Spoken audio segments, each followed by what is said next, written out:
I've been a nanny for 15 years. 98% families are not happy.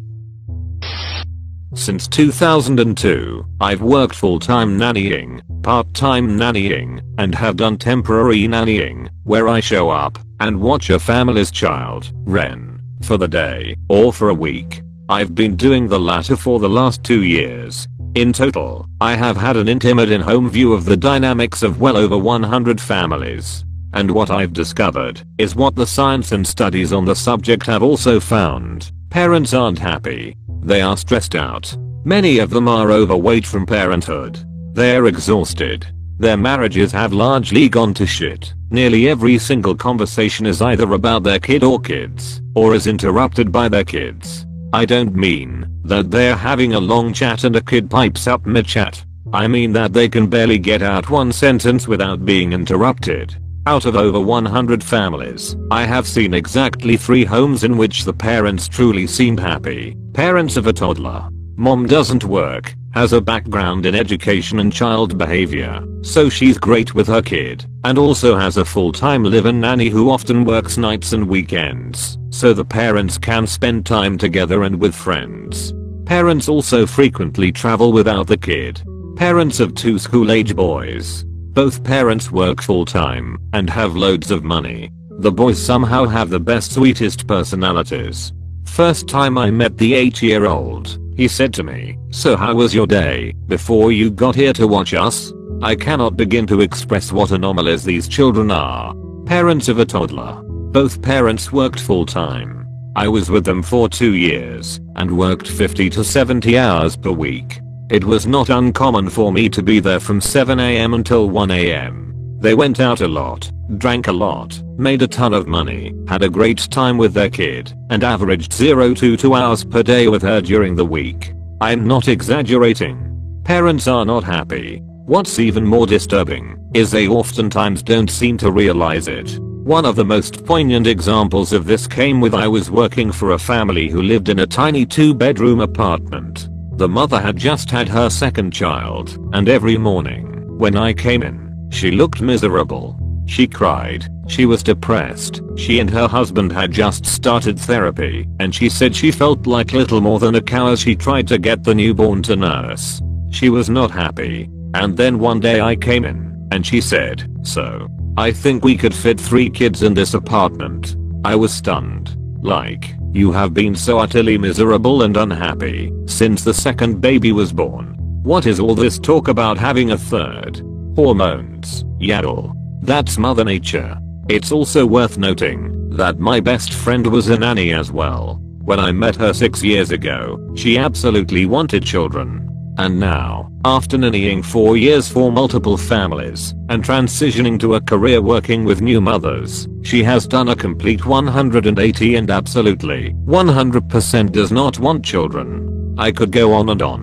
I'm now in my late 30s, and it's been really interesting watching my peers have kids. I live on a shoestring budget, yet managed to spend roughly 3 to 4 months in 10 countries in the past 5 years on a handful of vacations. Meanwhile, friends I've drifted away from, largely after they had kids, spend their 2 weeks of vacation at Legoland and Disneyland and they consider it vacation.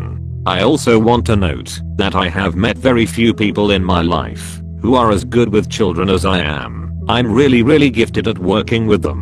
The children I have been with long term are exceptionally well behaved and are as close to perfect as a child can get. I know that if I had children, I would do such a good job with them that they would be the easiest breeziest children to be around. Yet, every single day, I thank my lucky stars that I've never been pregnant. I will never regret my choice to not be a parent.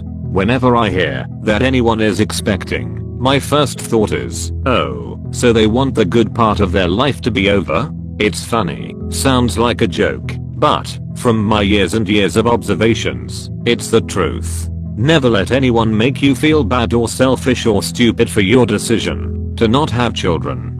There is nothing wrong with wanting to have as much joy and happiness as possible in your life. It is an indisputable fact backed up by science that, just by going off the numbers, you are statistically likely to be happier if you don't have kids than if you do.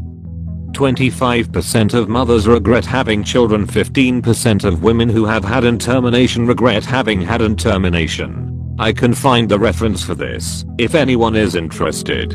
And if you do decide you want kids, here are my top tips for maintaining your happiness. Have a lot of money so you can afford childcare. I don't mean a weekly date night. I mean a nanny for one full day on the weekend and at least 2 to 3 evenings during the week. Only have one child. 1 child can be fun. 2 is managing.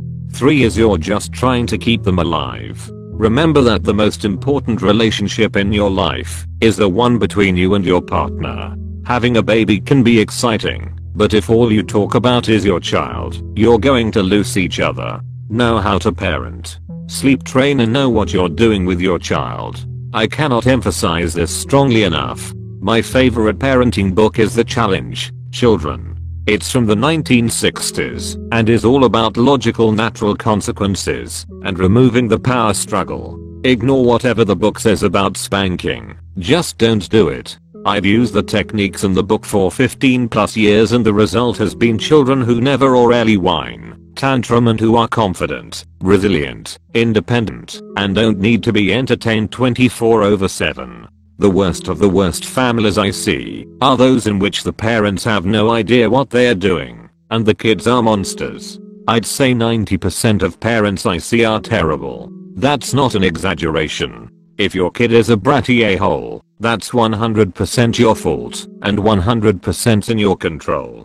You are more than a parent. You are an individual who is also a friend, spouse, insert job.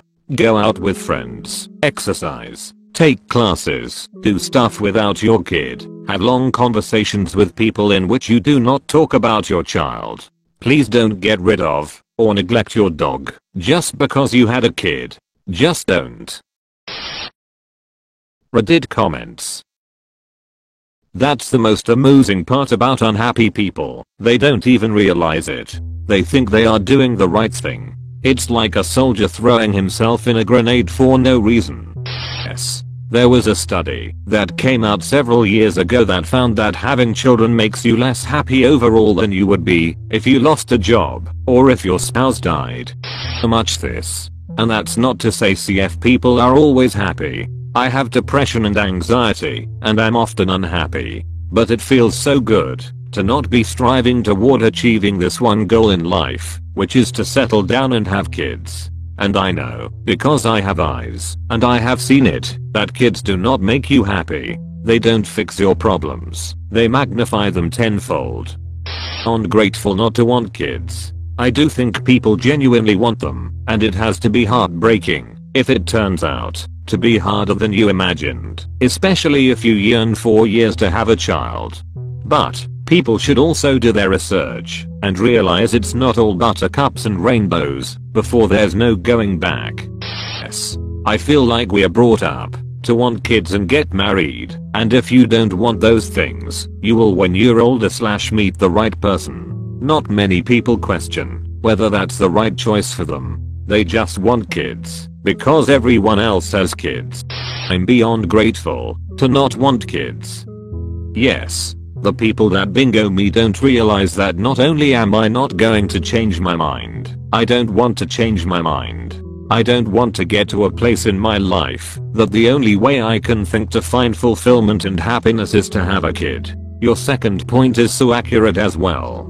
People seem to forget that having a kid can't be a quick fix to feel happy in life and give you fulfillment.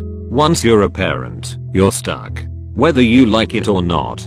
That's why so many people force the "I'm so happy to have a child" narrative. If they admitted to themselves they aren't happy, life would be even more miserable. You think about those studies that say that parents in countries with the highest social and governmental support for having kids / raising families, Scandinavian countries, mostly, parents are much more happy. I wonder how true that is. Do you think that a bigger share of social and governmental support could change the dynamic you're seeing? Used to be a live-in nanny for a family in Finland and got to know the neighboring families as well. The support system for children really is amazing, and not having to worry about exorbitant monthly costs for things like daycare makes a huge difference. My own parents can vouch for how much of a relief it was to have these costs covered for us 3 kids, especially when they were struggling to make ends meet. I don't doubt we would have been way worse off financially if things had been different. That said, I don't think parents there are significantly happier/more satisfied than parents in the US or Canada. Of course this is completely anecdotal, but I know as many miserable parents in North America as I do in Finland. No amount of social security programs can fix the stress of raising children, but at least the kids themselves are growing up with relative stability that helps them become functional adults. So overall it's better for families in countries with strong social security nets. Comment and subscribe.